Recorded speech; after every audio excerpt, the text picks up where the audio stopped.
நீங்கள் தவறவிட்ட எபிசோடுகளை இப்பொழுதே காணுங்கள் உங்கள் Tandivan.com மற்றும் Tandivan யூடியூப் சேனலில்.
என்ன?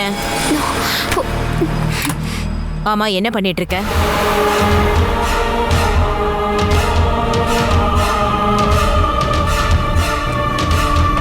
என்ன எடுக்க வந்த? ரூமை க்ளீன் பண்றேன்னு வந்துட்டு எதுக்கு ட்ராவை ஓபன் பண்ண? அது ட்ரா ஓப்பன்ல இருந்தது. நான் அதுக்குள்ள இருக்க குப்பையெல்லாம் எடுத்து போட்டுட்டு க்ளீன் பண்ணேன்.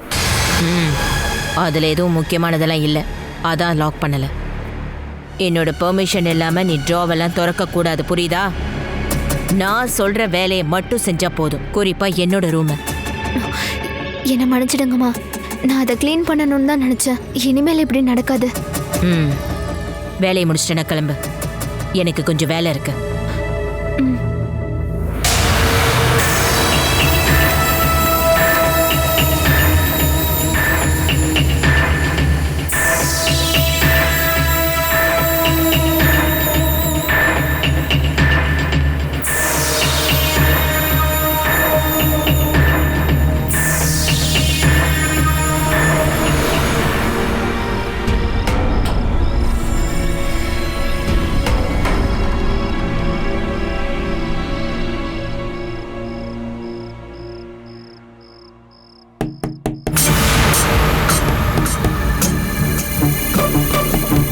யாரு?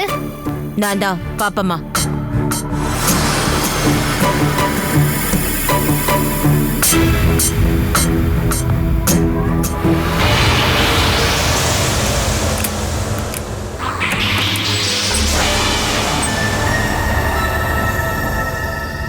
உன்னை வச்சு என் பசங்களுக்கு நடுவுல சண்டை வந்ததா கார்த்தி சொன்னாலே. அவங்க 2 பேரும் வித்தியாசமான பசங்க, ஆனா 2 பேருமே என்னோட பசங்க. அவங்களுக்கு அப்புறம் தான் எனக்கு எல்லாமே. அவங்க விஷயத்துல இனிமே நீ தான் ஜாக்கிரதையா இருக்கணும். அவங்க 2 பேரோட சுபாவம் உனக்கு புரியுதுல்ல? இந்த வீட்டுல அவங்களுக்கு எல்லா சுதந்திரமும் இருக்கு, ஏன்னா இது அவங்க வீடு. நீ இங்க வேலை செய்ய தான் வந்திருக்க. அவங்க உன்னை என்ன பண்ணாலும் நீ செஞ்சதுதான் தப்புன்னு சொல்லுவேன். அதுக்கான தண்டனையும் உனக்கு தான். அதனால அப்படி ஒரு சம்பவம் இனிமே நடக்காம நீ தான் பாத்துக்கணும்.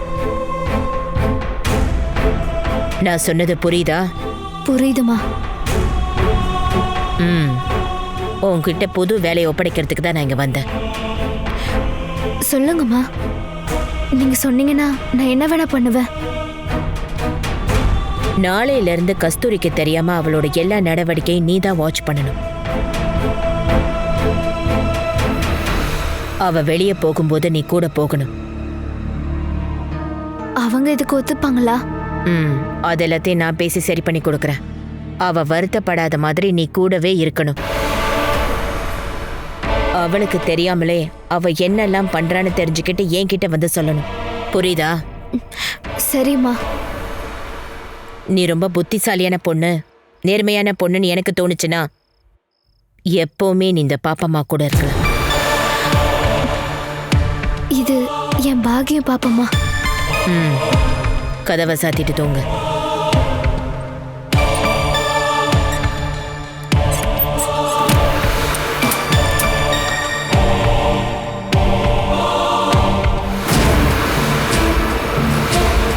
நான் எப்படிப்பட்டவன் உனக்கு காட்டுறேன் பாப்பம்மா. நீ பார்த்துட்டே இரு.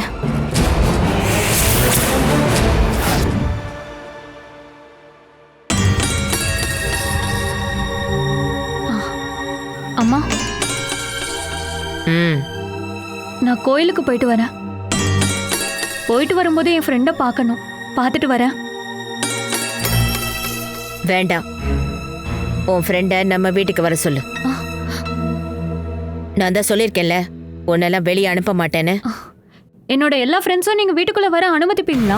ம், நான் சம்மதிச்சாலும் கவுண்டர் வீட்டில் இருக்கிற பாப்பா அம்மா முன்னாடி வந்து நிக்கிறதுக்கு யோகிதையும் தைரியமும் இருக்கிறவங்க தான் என் முன்னாடி வந்து நிக்க முடியும். சரி, நான் என்னோட ஃப்ரெண்டை பார்க்க போல. கோயிலுக்காச்சும் போலாம்ல? இல்ல கடவுளும் என்னை பார்க்க இங்க வருவாருன்னு சொல்லுவீங்களா? ம், இப்போதைக்கு நான் அதை சொல்ல மாட்டேன். கடவுளை நீ பார்க்க போறதுல எனக்கு சந்தோஷம்தான். ஆனா நீ கடவுளை தான் பார்க்க போறேன்னு எனக்கு ப்ரூஃப் பண்ணி ஆகணும். இல்லனா நாளையில இருந்து இதுக்கும் நான் தடை போடுவேன். அப்பனா நீங்க என் கூட வாங்க. தனியா போனதானே சந்தேகப்படுவீங்க. நான் வரமாட்டேன். உன்னை தனியாவும் விட மாட்டேன். முத்துமணி, முத்துமணி. அம்மா வரேம்மா.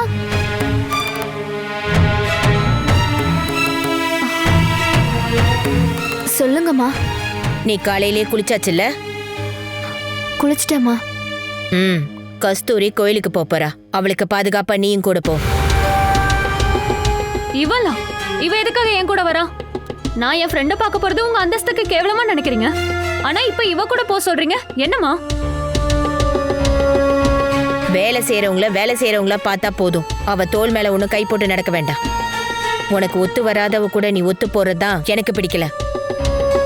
இதெல்லாம் கொஞ்சம் கூட சரியில்லை. வாடி.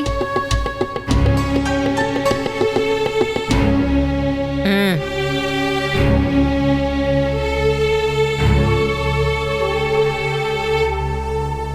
இங்க பாரு. நான் சொன்னதெல்லாம் உனக்கு ஞாபகம் இருக்கா? இருக்குமா. அப்ப கிளம்பு.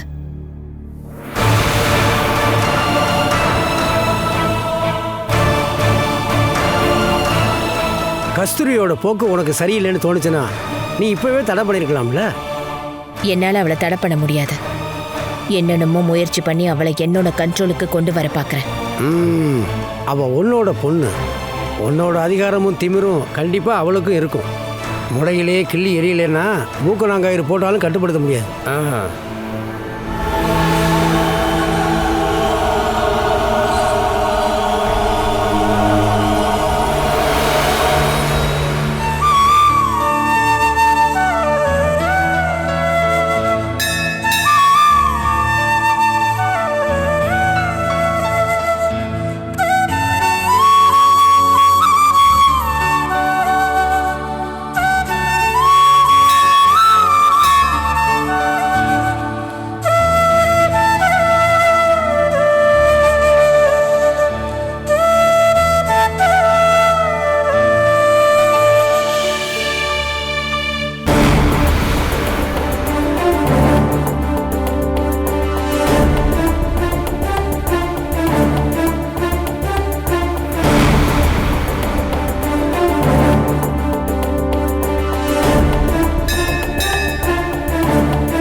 என் மேல சந்தேகப்படுறாங்க.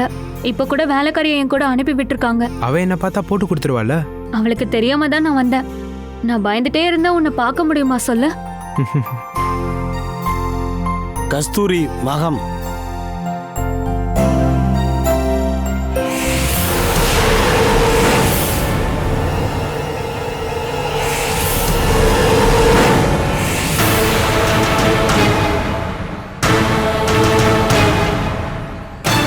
எங்கம்மா கஸ்தூரி? இப்போ இங்கே தான் இருந்தாங்க. எங்கே போயிட்டாங்கன்னு தெரியலையே. நான் போய் பார்த்துட்டு வரேன்.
இதுக்காக தான் பாப்பம்மா கஸ்தூரியை கவனிக்க சொன்னாங்களா?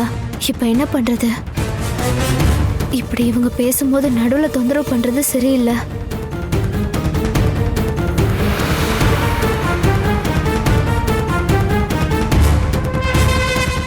ஆனா பாப்பம்மா கொடுத்த வேலையை செய்யாம இருக்கிறதும் ஆபத்து தான். கஸ்தூரி, பூசாரி பிரசாதம் கொடுக்க கூப்பிடுறாரு. நீ போயிட்டே இரு, நான் பின்னாடியே வரேன். நான் தான் சொன்னேன்ல, என்னோட ஃப்ரீடமே போச்சு. பரவாயில்ல, நம்ம வேற ஒரு நாள் மீட் பண்ணி பேசிக்கலாம். நீ கிளம்பு கஸ்தூரி. நான் சொன்ன மாதிரி பண்ணிடு, சரியா? நம்ம மீட் பண்ண வேற வழியே இல்லை. உனக்காக வெயிட் பண்றேன். சரி, போயிட்டு வா. போயிட்டு வரேன்.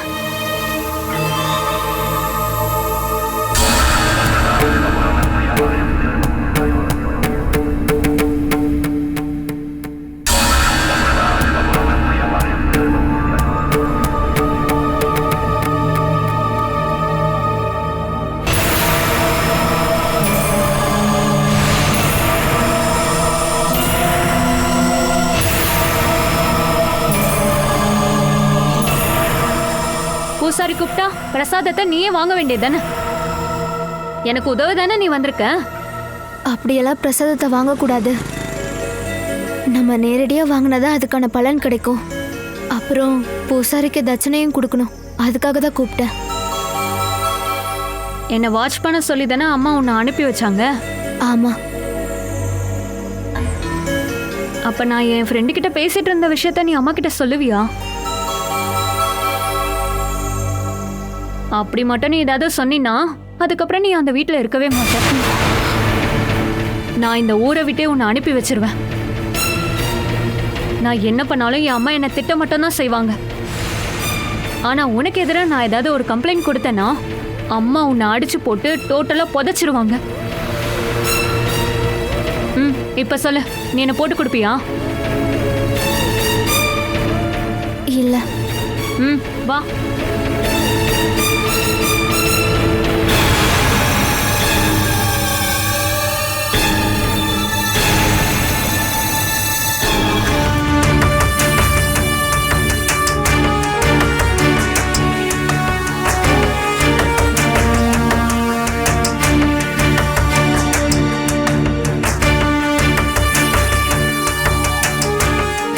அவ கூட தான் அந்த வேலை செய்யறவளை அனுப்பி வச்சனே.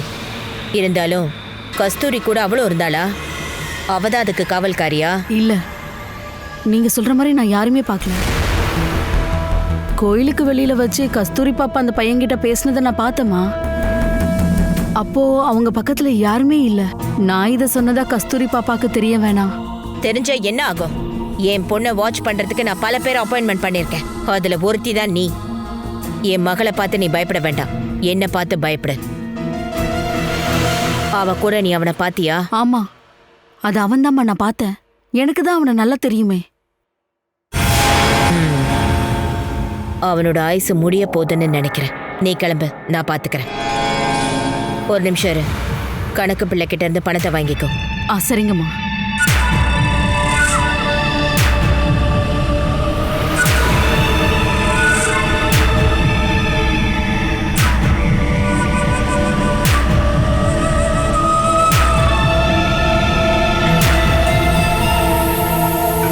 டேய், என்னாச்சுமா? ஏதோ டென்ஷன்ல இருக்க மாதிரி தெரியுது. ஆமா, எந்த கஷ்டமும் படாம என் பசங்களை நான் ரொம்ப உயரத்துக்கு கொண்டு வந்துட்டேன்.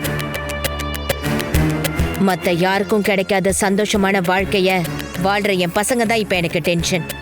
அப்படி சொல்ற அளவுக்கு என்னாச்சு? நான் புது பிசினஸ் ஆரம்பிக்கிறதுக்கான வேலையை பின்வாங்கினா உங்க பிரச்சனையெல்லாம் தீர்ந்துருமா? நீ பிசினஸ் ஆரம்பிச்சா அது நாசமா போச்சுன்ற விஷயத்த மட்டும்தான் நான் சகிச்சுக்க முடியும். கவுண்டர் சம்பாரிச்சு வச்ச சொத்தை கொடுக்க முடிஞ்சிருந்தா தாராளமா கொடுத்துருப்பேன். எப்படியோ போய் தொலையுதுன்னு. இப்ப எனக்கு வேற வழி இல்லாம போச்சு. சொத்தை என் பேர்ல மாத்துற வரைக்கும் நீ கொஞ்சம் பொறுமையா இருந்தாக்கணும். வெயிட் பண்றேன்னு நான் சொல்லிட்டேனே. ஆனா என்ன ரொம்ப நாள் வெயிட் பண்ண வச்சிடாதீங்க. அந்த வக்கீல் கிட்ட கூடிய சீக்கிரமே புது வழியை கண்டுபிடிக்க சொல்லுங்க. இந்த வீட்டு வாரிசுன்னு சொல்ற அந்த பொண்ணை அந்த ஊரு போய் தேடி கொள்ள வேண்டிய அவசியம் என்ன? அவ செத்துட்டான்ற ஆதாரத்தை கிரியேட் பண்ணா போதுமே. அதுக்கப்புறம் நான் உயிரோட தான் இருக்கேன்னு வந்து நின்னா எல்லாம் கைவிட்டு போறது மட்டும் இல்ல, இந்த ஆதாரத்தை காட்டினதுக்கு நான் ஜெயிலுக்கு போக வேண்டியது வரும். அவ செத்து மண்ணோட மண்ணா போகணும். அதை நான் நிச்சயம் செய்வேன். கொஞ்சம் கூட லேட் பண்ணாம நான் அதை செய்வேன். அதெல்லாம் எனக்கு பெரிய பிரச்சனையா தெரியல. உன் தங்கச்சி இருக்காளே, அந்த நாசமா போனவன் கஸ்தூரியா, அவ மறுபடியும் எதுவும் பிரச்சனை பண்ணாளா? அவ பிரச்சனையெல்லாம் ஒன்றும் பண்ணல, திரும்பவும் ஆடுறா. என் பேச்சுக்கு மரியாதை கொடுக்காதவங்கள இந்த வீட்டில் நான் கண்டிப்பா வச்சுக்கவே மாட்டேன். ஆனா இவன் நான் பெத்த பொண்ணா போயிட்டாளே. உன்னோட தங்கச்சி கோயில்ல வச்சு மறுபடியும் அவனை பார்த்திருக்கா. நீங்க மறுபடியும் அவளை வெளியே அனுப்புனீங்க. அவனை ரொம்ப தான் லவ் பண்ணிட்டு இருக்கா. கொன்னாதான் சரி வரும். நான் சொல்ல வேண்டியது எல்லாத்தையும் சொல்லிட்டேன். இனிமே எதுவும் பண்ண மாட்டேன்னு சொன்னதுனால தான் நான் அனுப்பினேன். கூடவே வேலை செய்யற பொண்ணை அனுப்பியும் அவனை பார்த்திருக்கா. என் பொண்ணு எனக்கு எதிரியா மாறிட்டு இருக்காடா. நீங்க வருத்தப்படாதீங்கம்மா, இந்த விஷயத்த நான் பாத்துக்கிறேன். வேண்டாம், உன்னோட கோபம் ஆபத்துல தான் போய் முடியும். எக்காரணத்துக்கு ஒன்றும் கஸ்தூரி நம்மளை விட்டு போயிடக்கூடாது. கஸ்தூரி நான் எதுவும் பண்ண மாட்டேன். அவனை இந்த உலகத்தை விட்டு அனுப்பிடலாம்ல. அது ஒன்றும் சாதாரண விஷயம் கிடையாது. ஒருவேளை அவனுக்கு ஏதாவது நடந்துச்சுன்னா அதுக்கு பின்னாடி நாம தான் இருக்கணும், அவளுக்கு தெரியும். அதெல்லாம் வேண்டாம். கஸ்தூரி அவளே அவனை வேண்டான்னு சொல்லணும். அது மட்டும்தான் இப்ப நமக்கு இருக்கிற ஒரே வழி. அவனை வெறுக்கணும், அவ்வளவுதானே. அவ இனி அவனை பார்க்க மாட்டா. பார்த்தான்னா முகத்தை திருப்பிட்டு போயிடுவான். அதுக்கான வேலையை நான் பார்க்கிறேன். எது பண்ணாலும் ஜாக்கிரதையா பண்ணு. எதிரிங்க பல திசையில இருந்து பல உருவத்துல வந்துட்டு இருக்காங்கன்னு எனக்கு தோணுது. ஜோசியத்திலயும் அதுக்கான அறிகுறி லைட்டா தெரியுது. அப்படின்னா பரிகாரத்தையும் மணிமாமா கிட்டே கேட்க வேண்டியதானே. தன்னைத்தானே ஞானிங்களே நினைச்சிட்டு இருக்காரு. அட்வைஸ் பண்ணி உங்களை ஒன்றும் இல்லாம ஆக்க போறாரு. நிறுத்துடா. மணி என்ன நல்ல பவர்ஃபுல்லான ஆளுதான். என் விஷயத்துல அவர் சொன்னது எல்லாமே அப்படியே நடக்குது. ஜாதகத்துல ராஜயோகம் இருந்தும் கூட ஒரு பிச்சைக்காரி மாதிரி வாழ்ந்துட்டு இருந்த எனக்கு கவுண்டர் வீட்டுக்கு வேலை செய்யற பொண்ணா போன்னு சொன்னதே மணி அண்ணன் தான். அதுக்கப்புறம் முன்னேறி வந்தது என்னோட டேலண்ட்னாலும் வழி அமைச்சு கொடுத்த மணி அண்ணனோட வாக்க நான் என்னைக்குமே மீற மாட்டேன். அவர் உனக்கு கொடுக்குற அட்வைஸை நீ மதிக்காம இருக்காத.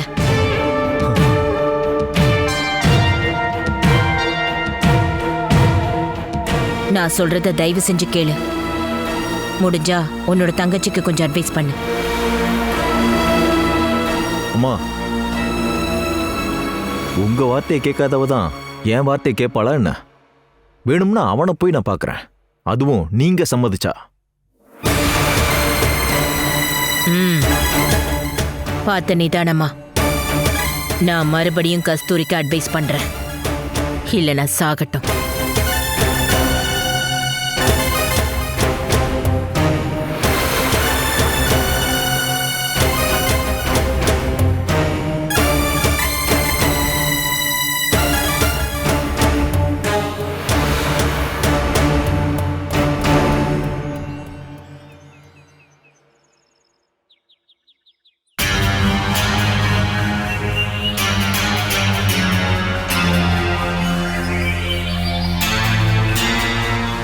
என்ன என்னையே ஃபாலோ பண்ணிட்டு வரணுமா என்ன?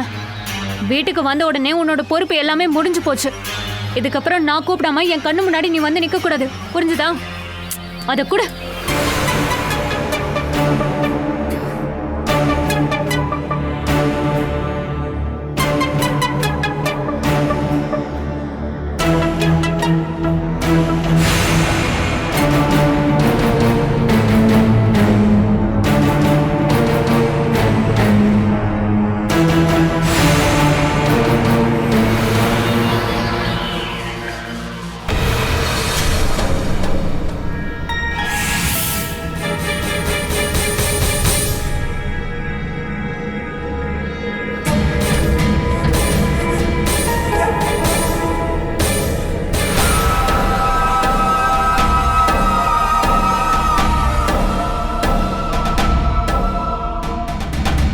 முத்துமணி,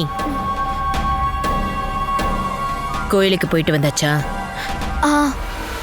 கஸ்தூரி பாப்பா அவங்க ரூமுக்கு போயிட்டாங்க. பார்த்தேன். அங்க சொல்ற மாதிரி ஏதாவது நடந்ததா என்ன? வாங்க.